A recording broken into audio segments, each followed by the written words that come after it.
বিবাহ এমন একটি কাজ আমাদের ইসলামে, বিবাহ করলে আল্লাহ সুবহানাহু ওয়া তাআলা ওই ব্যক্তিকে সাহায্য করবেন, এটা আল্লাহর ওয়াদা।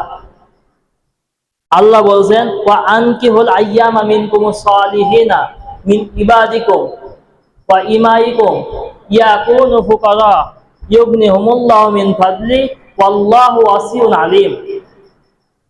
আল্লাহ বলছেন, তোমাদের মধ্যে যারা বিবাহহীন তোমরা তাদেরকে বিবাহ দিয়ে দাও, এবং তোমাদের যারা দাস দাসী আছে, সেই সময় দাস প্রথা ছিল, দাস চাইলে নিজে নিজে বিবাহ করতে পারতো না, কারণ কি দাস সে অন্যের আন্ডারে আটকা অবস্থায়। তো আল্লাহ বলছেন, তোমরা তোমাদের দাসদেরকে বিবাহ দিয়ে দাও যদি তারা সৎ হয়, ইয়াকুনু ফুকরা, যে যদি তারা ফকির হয়। আমরা অনেক সময় আয়াতে অনেকে অনুবাদ করে যদি তারা গরিব হয়, ভাই এখানে শব্দ আছে ফুকারা, যদি তারা ফকির হয়, ইউগনিহুমুল্লাহ, আমি ধনী বানিয়ে দেব তাদেরকে, মিন ফাদলি, আমার যে অনুগ্রহ আছে, আল্লাহ বলছে সেই অনুগ্রহ দিয়ে আমি তাদেরকে ধনী বানিয়ে দেব। ওয়াল্লাহু ওয়াসিউন আলিম, যে আল্লাহ হচ্ছে প্রাচুর্যময় এবং তিনি মহাজ্ঞানী। তাহলে এই আয়াত থেকে প্রমাণ হয় যে আল্লাহ ঘোষণা দিয়েছে কোন ব্যক্তি যদি বিবাহ করে তার সাহায্য করার দায়িত্ব আল্লাহ। আবু হুরায়রা রাদিয়াল্লাহু তাআলা তিনি বলেন, রাসূল সাল্লাল্লাহু আলাইহি ওয়াসাল্লাম হাদিসের মধ্যে বলেছেন যে তিন ব্যক্তিকে সাহায্য করা, তিন শ্রেণীর ব্যক্তিকে সাহায্য করা আল্লাহর জন্য কর্তব্য হয়ে যায়। এক হচ্ছে ওই দাস, যে দাস কিনা নিজে দাসত্ব থেকে মুক্তি পাওয়ার জন্য চেষ্টা করে।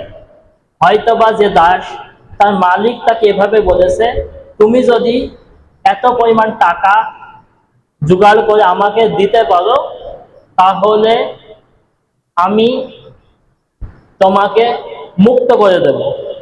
তখন এই দাস ওই টাকাগুলো এক জায়গায় করার চেষ্টা করছে। আল্লাহ রাসূল বলছেন এই দাসকে সাহায্য করা আল্লাহর কর্তব্য হয়ে দাঁড়ায়। দুই নাম্বার হচ্ছে ওই ব্যক্তি যে কিনা তার চরিত্রটাকে হেফাজত করার জন্য বিবাহের চেষ্টা করে, ওই ব্যক্তিকে সাহায্য করা আল্লাহর জন্য দায়িত্ব হয়ে যায়। মনে করেন আপনি যুবক মানুষ, আপনার যৌবনের চাহিদা আছে, আপনি বিবাহ করতে চাচ্ছেন, তো আপনি আল্লাহরে বলেন যে আল্লাহ তুমি আমার বিবাহের ব্যবস্থা করে দাও। এই আল্লাহর কাছে দোয়া করছেন, আপনার উদ্দেশ্য যদি সত্যি ভালো হয় যে আমি শুধুমাত্র নিজের চরিত্রটাকে হেফাজত করার জন্য বিবাহ করছি, আল্লাহ অবশ্যই আপনাকে সাহায্য করবেন। কারণ এই উক্ত কোরআনের আয়াত এবং হাদিস সেটা প্রমাণ করে যে আল্লাহ সাহায্য আসবে যারা বিবাহ করতেছে নিজের চরিত্রকে হেফাজত করার জন্য। এমন অনেক মানুষ চিনি যে বিবাহ করেছে তারপর জেনায় লিপ্ত, এদের জন্যই সাহায্য না।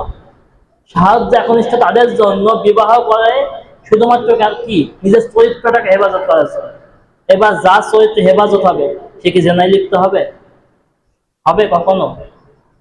তো যুবক ভাইদের উদ্দেশ্যে বলবো যে চরিত্রটাকে এখনই সুন্দর করেন, আর যদি বিবাহের প্রয়োজন হয় বিবাহ করে ফেলেন। শুধুমাত্র একটা উদ্দেশ্য কি, আল্লাহ খুশির জন্য বিবাহ করবেন আর নিজের চরিত্রটাকে হেফাজত করার জন্য। তাছাড়া যে আনন্দ পাবেন। তো আল্লাহ সুবহানাহু ওয়া তাআলা আমাদের সেই তৌফিক দান করুক। তিন নাম্বার যেই ব্যক্তিকে আল্লাহ সাহায্য করবেন সে হচ্ছে মুজাহিদ, যে আল্লাহ রাস্তায় জিহাদ করতে বেরিয়েছে, সে যতক্ষণ না ফিরে আসে তাকে আল্লাহ সাহায্য করবে, এটা আল্লাহর ওয়াদা। আল্লাহ রাসূল এই কথা বলেছেন।